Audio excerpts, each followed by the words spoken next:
gastritis can be caused by alcohol and tobacco. Alcohol and tobacco can cause erosive gastritis. I thought alcohol and tobacco caused ulcers. I know, but they don't. No, I thought alcohol and tobacco caused ulcers. Well, you know, I used to think a lot of things, but they're not true either. Well, I thought alcohol and tobacco delay healing of ulcers. Alcohol and tobacco delay healing. They don't cause it. What do they both have in common? Non-steroidals.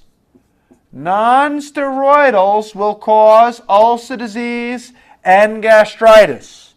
Okay? Crohn's disease will cause ulcer disease, gastritis, head trauma, stress. And I don't mean stress like, oh my God, what's going to happen? Is she going to call? Is he going to call? Stress like head trauma, like mechanical ventilators. Mechanical ventilators. Head trauma, burns, Cushing's and Curling's ulcers. Intubation, head trauma, burns, which is Cushing's and Curling's ulcers. Non-steroidals, Helicobacter pylori, Crohn's disease, and Zollinger-Ellison syndrome.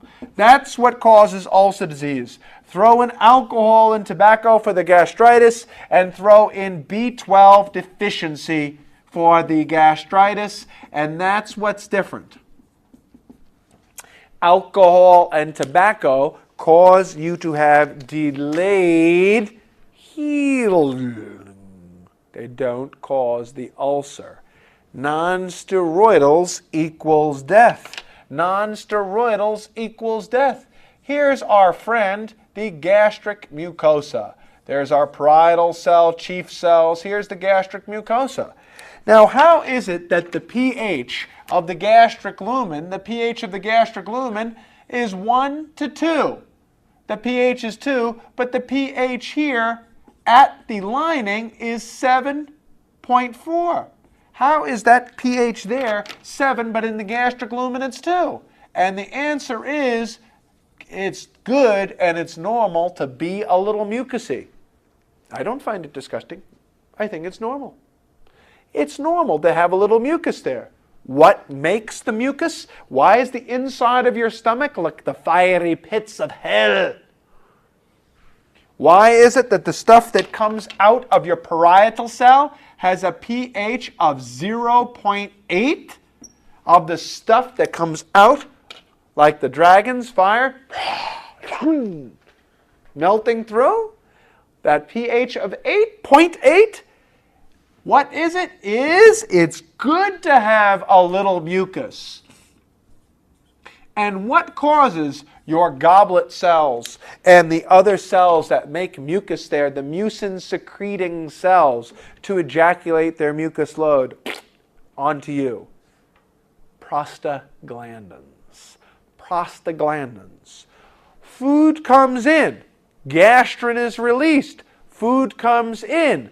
Mucus is released. Why? Because the major stimulant to both mucus secretion and the major stimulant to both mucus secretion and the major stimulant to gastrin release, the major stimulant to both mucus secretion and gastrin release, making the parietal cells form acid, the major stimulant to gastrin release as well as mucus is it the vagus? No, the vagus does cause secretion. Is it acetylcholine? No, acetylcholine does work also to directly stimulate that parietal cell. Acetylcholine also. Is it histamine? No, but histamine causes that parietal cell to work. Gastrin causes that parietal cell to work. Acetylcholine, which is also to say the vagus, the gastrin, the histamine, And the winner for #1 stimulant for acid secretion, gastrin, and mucus is stretch, distension. Crispy chicken.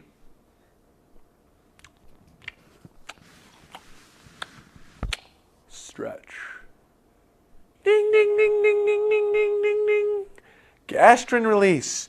Gastrin gets released in response to stretch is the #1 thing. Stretch, which is to say gastrin. Acetylcholine and vagal stimulation. There is a peptide that causes the release of gastrin. You know, what's the name of that peptide that releases gastrin? The gastrin-releasing peptide, what's that called? What's it called? Gastrin-releasing peptide. The peptide, the amino acid, the protein that releases gastrin. Do you remember what the name of that was? The gastrin-releasing peptide? It's called gastrin-releasing peptide. Gastrin-releasing peptide is the peptide that releases gastrin. Peptin-releasing peptide that releases gastrin. Gastrin-releasing peptide from the vagus nerve. Stretch and amino acids. But the single greatest stimulant for both the mucus secretion as well as the gastrin secretion is the stretch of the stomach.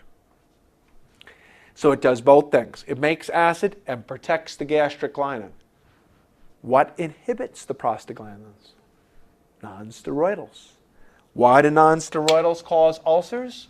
Why have non-steroidals assassinated more Americans than almost any? The following portion has been edited due to social inappropriateness. Why have they resulted in more deaths of Americans than any form of the following has been removed due to social inappropriateness? That's because non-steroidals are legal drugs. And between overdoses and suicides of acetaminophen, overdoses of aspirin and suicides, and GI bleeding, non-steroidals is public enemy #1 in terms of death from drugs. It's not illegal drugs that kill most people. It's non-steroidals. Report that to the Justice Department right away. Okay? John Ashcroft is looking for a job. Tell him to go chase the non-steroidal manufacturers. Okay. That's the biggest thing. Non-steroidals remove this mucus barrier. And non-steroidals put that pH of 2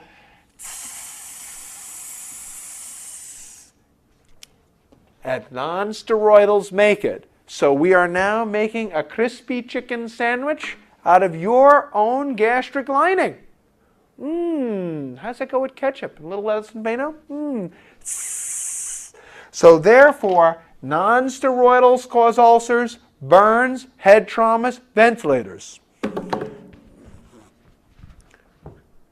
What are the indications for stress ulcer prophylaxis? Steroids. No. The drug rep brought me a pizza. No. Alcohol. No. Being in the ICU. No. Being in the ICU is not an indication for stress ulcer prophylaxis. It's being intubated in the ICU, not being in the ICU. I've been in an ICU a lot of times. I didn't need stress ulcer prophylaxis. What's the indications for stress ulcer prophylaxis? Let's do this as a whole new section. Indications for stress ulcer prophylaxis. Stress ulcer prophylaxis. It's not the person who's just in the ICU for myocardial infarction.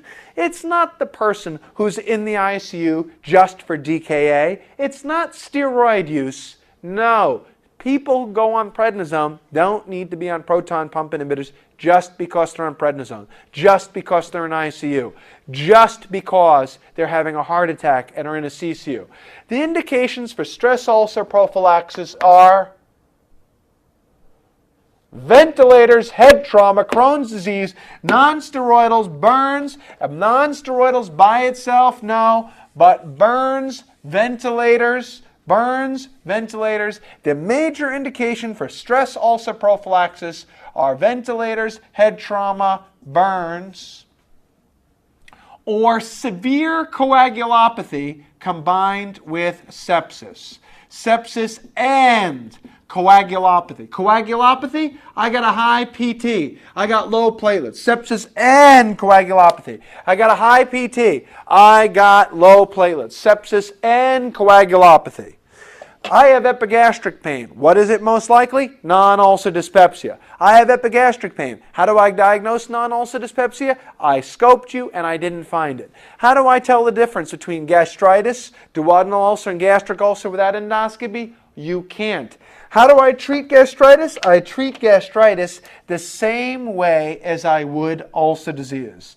You treat it the same way as you would either gastritis and duodenal ulcer disease or gastric ulcer disease, except gastritis does not cause you to have cancer. So gastritis is tested and treated the same way.